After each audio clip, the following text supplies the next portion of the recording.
Crocodiles and alligators are a type of reptile. They use the sun to warm up their body, and the water or shade to cool off if their body temperatures are too hot. Their bodies are covered in hard, dry scales from head to toe. They both lay eggs on land, usually in a nest they have built.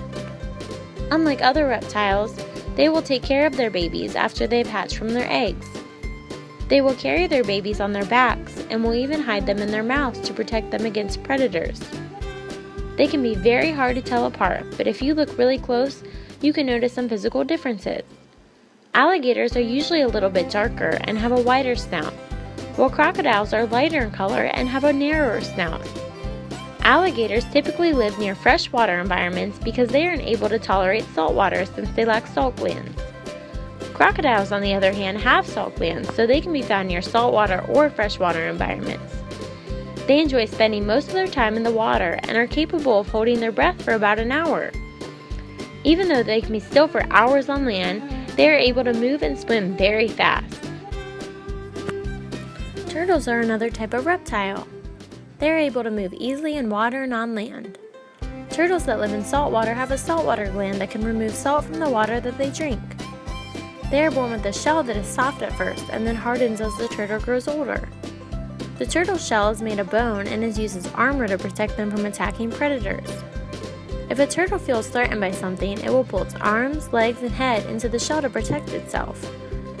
The underneath part of the shell is called the plastron. Turtles don't have teeth, but they use the pointy beak-like structure on their mouth to pull their food apart. Snakes are also in the class of reptiles. Like most other reptiles, snakes are cold-blooded and use surrounding environmental temperatures to change the temperatures of their body. Snakes that live in colder areas will go into a burrow or cave so they can go into a deep sleep until weather conditions aren't as cold. Snakes are able to live almost anywhere. They live in deserts, oceans, forests, streams, and lakes. They live not only on the ground, but also in trees and in the water. A snake's body feels very dry and scaly, but this is what protects the snake as it slithers over rough or hot surfaces.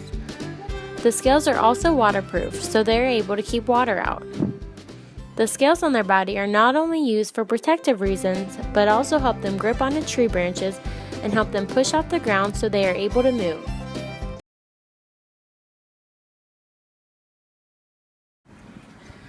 We talked about earlier in the video how reptiles are covered in dry, rough scales all over their body that they use to protect themselves. Some of you may or may not have felt the skin of a reptile before. I'm going to demonstrate an activity for you to get a better idea of how this feels. Since reptiles can sometimes be easily confused with amphibians, I'm going to compare the skin of an amphibian to the skin of a reptile. On the right here, I have a piece of Play-Doh that is covered in seashells and sunflower seeds. And on the left here, I have a piece of Play-Doh that has been wrapped in saran wrap and then sprayed with cooking spray to make it feel sticky. Take a moment and decide which one you think would best represent a reptile skin.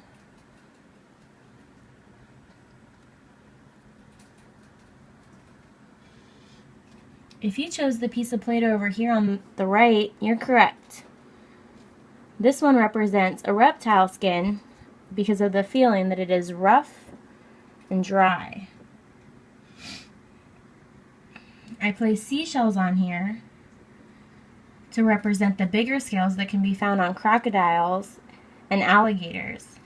And then I place sunflower seeds on here to represent smaller scales that can be found on some reptiles like snakes.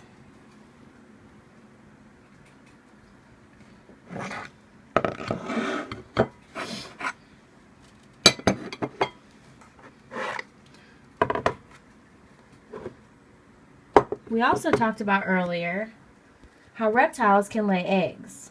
These eggs are called amniotic eggs that have a leathery surface that keep the insides from drying out.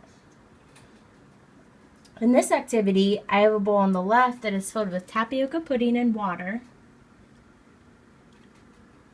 and then a bowl on the right that I put grapes and Kool-Aid mix on top of it.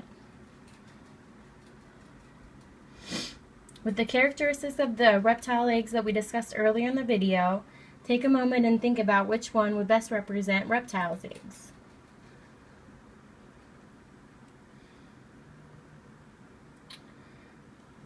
If you're thinking the bowl of grapes, then you're correct. Amphibians don't have shells and are surrounded by a jelly-like covering, so they feel more squishy and have a better chance of drying out. Reptile eggs have a shell that keeps the insides a bit moist. When you're thinking of the shape of a reptile egg, you can picture a bird's egg, but they are bigger and more firm, while a bird's egg can be smaller and brittle. Proving beyond a doubt that in the world of terrestrial chelonians, slow and steady wins the lifespan race. Looking at a tortoise, reptile is not the first thing that comes to mind.